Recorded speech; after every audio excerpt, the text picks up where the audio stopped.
Eddie Piron. Notre invité aujourd'hui, dans le cadre du micro-baladeur, c'est Benoît Choquet, passionné de sport américain. Alors Benoît, d'où est venue cette passion ?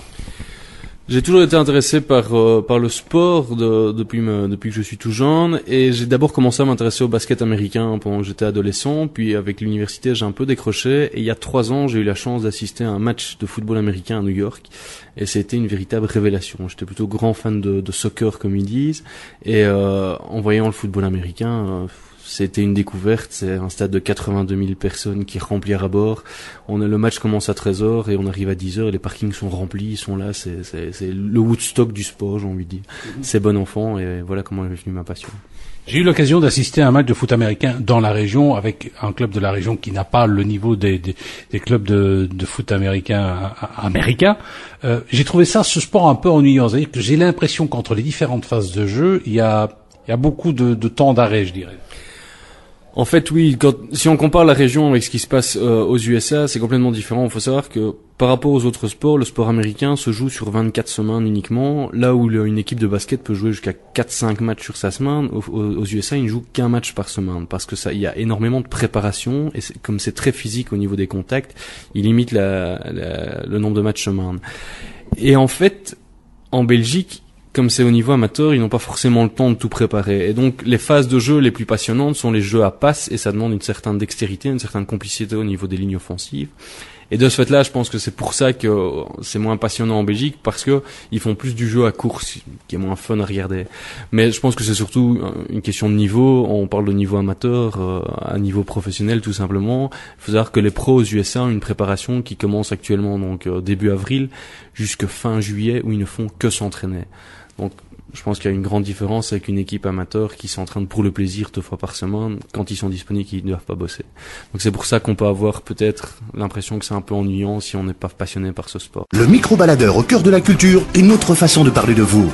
Du lundi au vendredi entre 15h et 18h sur Ramdam Music, Eddie Piron se déplace chez vous pour parler de vous. Avec Benoît Choquet cet après-midi, nous parlons de sport américain parce qu'il est passionné de sport américain. C'est vrai que ce sont des sports émergents même dans notre région. On commence tout doucement à parler de foot américain, de roller derby pour les dames, de hockey sur glace. C'est vrai que ce sont des sports qui sont quand même tout doucement à prendre une certaine importance.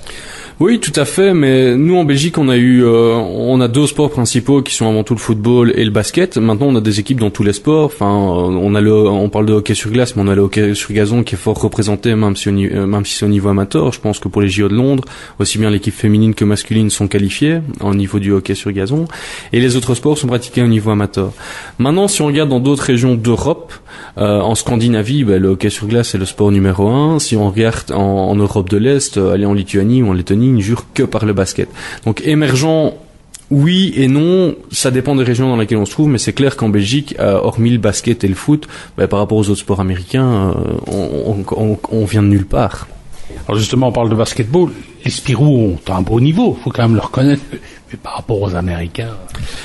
Oui, il y a 12 ans, j'ai été voir un match de basket féminin, donc la WNBA, à New York aussi, et je pense qu'à l'époque, l'équipe des New York Liberty que j'ai vue, je pense l'équipe féminine aurait battu les Spirou. C'est méchant, ça. Mais quand on voit que le pivot de l'équipe féminine des New York Liberty à l'époque faisait 2m13, je pense que non, c'est une question de taille aussi, et c'est une question de pratique. Maintenant, bon, faut voir, on a toujours dit que Venus Williams était capable de battre n'importe qui, et pourtant elle s'est fait battre par le 150e mondial. Donc, bon, il y a la différence, mais maintenant on parle pas des mêmes choses non plus. Les Spirou jouent dans une salle de 6000 personnes, ils sont dans un championnat à 9, aux USA, ils jouent dans des salles de 20 000 personnes, ils jouent 82 matchs sur l'année, et c'est pas les mêmes business, on parle pas du même business non plus, quoi. Le micro-baladeur, Eddie Piron. Aujourd'hui après-midi, on rêve un peu de sport américain parce que le sport américain commence à avoir du succès. Alors, avec Benoît Choquet, nous avons parlé tout à l'heure un peu de foot américain, de basketball. Alors évidemment, il y a le baseball. Alors, le baseball, c'est un sport assez à part. Je pense que regarder un résumé à la télé, c'est passionnant. Regarder un match en direct ou aller assister au stade à un match, pour ma propre opinion, c'est assez ennuyant parce qu'il y a de l'action tous les quarts d'heure. L'ambiance est phénoménale parce que là aussi, on joue dans des stades de 60 000 personnes. Mais après ça, je pense qu'il faut vraiment être mordu pour suivre un match de A à Z. Mais juste regarder les résumés, là, c'est beau à voir. Il faut pas oublier, une équipe de baseball, ça joue 164 matchs sur son année, ce qui est quand même pas mal. On parle de roster assez impressionnant. En plus, eux, ils n'ont pas de division A, B et C, mais en baseball, ils ont des championnats mineurs, donc il y a une grosse rotation de joueurs vu le nombre de matchs. Donc c'est un sport assez à part, j'en suis pas un grand fan, mais le fait de voir simplement les résumés, ça on peut y accrocher. Ils ont leurs champions, ils ont des budgets énormes aussi.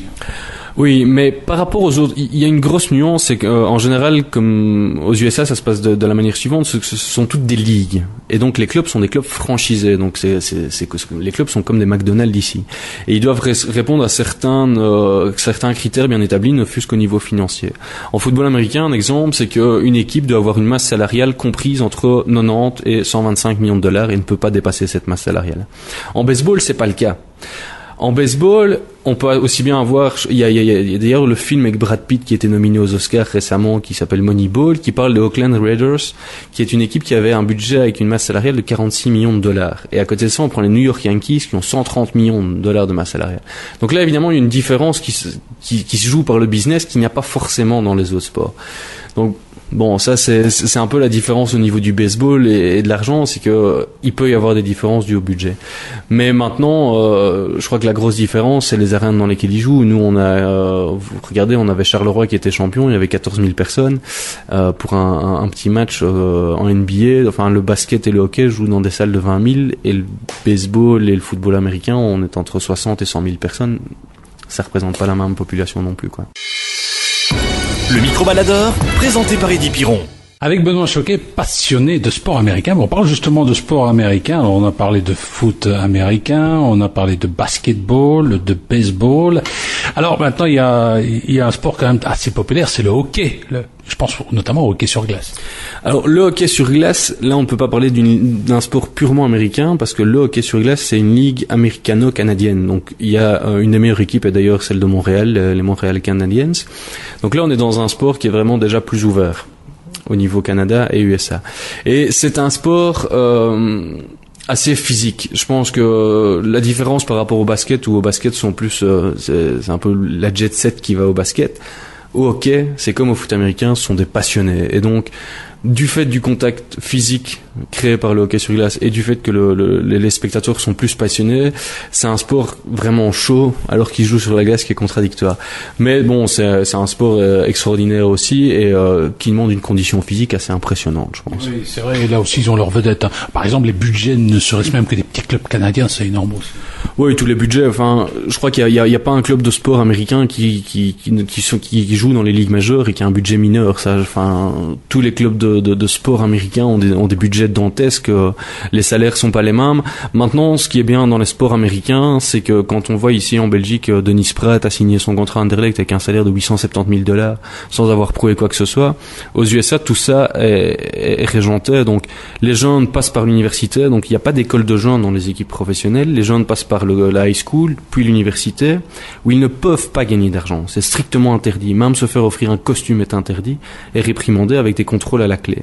Donc, ces gens-là, enfin, ces gamins-là, si je peux m'exprimer comme ça, arrivent dans le sport professionnel à 21, 22 ans et commencent seulement à gagner leur vie. Et donc, tout passe par des tours de draft. Donc, ils sont draftés de l'université par les équipes professionnelles. Et là, hormis les meilleurs joueurs draftés, les autres n'ont pas des contrats ahurissants. Donc, il y a cette grosse différence par rapport aux USA, tout est dans le système de formation et je pense qu'il y a rien à faire, mais quand on donne un contrat de 1 million d'euros à un jeune de 18 ans et que de l'autre côté on voit qu'aux USA à 18 ans, il joue d'abord pour le plaisir et pour essayer de percer, ça crée des grosses différences, ne fût-ce qu'au niveau de la formation. L'information de votre région. Cet après-midi avec Benoît Choquet, un passionné de sport américain, on parle de sport américain, on connaît le foot américain, le baseball, le basketball, le hockey. Le rugby n'est pas vraiment un sport américain. Est-ce qu'il y a encore un sport que l'on connaît mal?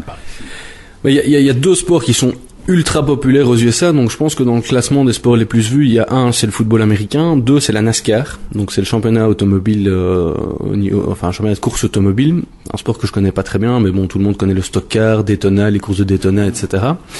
Le 3e sport, je pense que c'est le baseball, le 4e, je ne sais plus ce que c'est, et le 5e sport, devant la NHL, donc devant le hockey et devant le basket, c'est le football américain universitaire.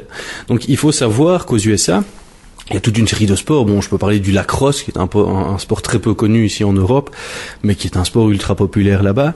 Mais ce qu'il ne faut pas oublier, donc comme je le disais, c'est qu'il y a tous les sports professionnels, et puis il y a tout le niveau universitaire. Je veux dire, quand vous êtes là-bas et que vous regardez la télé, vous pouvez aussi bien tomber sur un match universitaire de basket que sur un match universitaire de football, de hockey, etc. Donc, il y a des sports inconnus, mais il y a aussi tout le niveau universitaire. Je veux dire, on ne verra jamais les espoirs d'Anderlecht contre les espoirs du Sporting de Charleroi à la télé, tandis que là-bas, c'est monnaie courante. Le micro-baladeur au cœur de la culture, du lundi au vendredi entre 15h et 18h sur Ramdam Music, une autre façon de parler de vous. Alors avec Benoît Choquet, nous parlons de sport américain. Alors on a parlé tout à l'heure d'un sport qui s'appelle lacrosse. C'est quoi exactement? Alors lacrosse, j'ai rarement vu un match, j'en ai creusé quelques-uns. Alors lacrosse, c'est ils jouent dans des tout petits goals, donc c'est des goals d'1 mètre de haut à peu près, sur 1 mètre de large, je dirais, approximativement. C'est un sport assez physique. Et c'est une crosse inversée, donc plutôt qu'avoir en hockey sur gazon, on a la crosse qui touche le sol. Là, la crosse est en hauteur. Et la balle, il y a une crosse avec au bout de la tige, il y a un espèce de panier avec lequel ils se passent la balle l'un à l'autre. Donc ils ne peuvent pas la saisir en plein de mains, ils doivent se faire des passes et le but c'est de marquer des goals. C'est un espèce de handball mais avec une crosse. C'est quand même moins fatigant la pétanque, hein. Oui, ça. Je suppose que les Américains vont nous inventer une pétanque à l'américaine. Il faudrait savoir d'où vient le curling. C'est peut-être eux qui l'ont inventé. C'est une espèce de pétanque sur glace, mais non, ils essayent tout. Après, il y a les championnats de rodéo.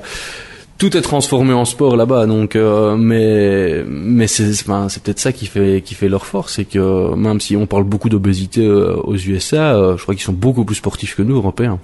Du lundi au vendredi entre 15h et 18h sur Ramdam Music, Eddie Piron se déplace chez vous pour parler de vous. Intéressé? Contactez-nous à l'adresse email suivante: microbaladeur@ramdammusic.be.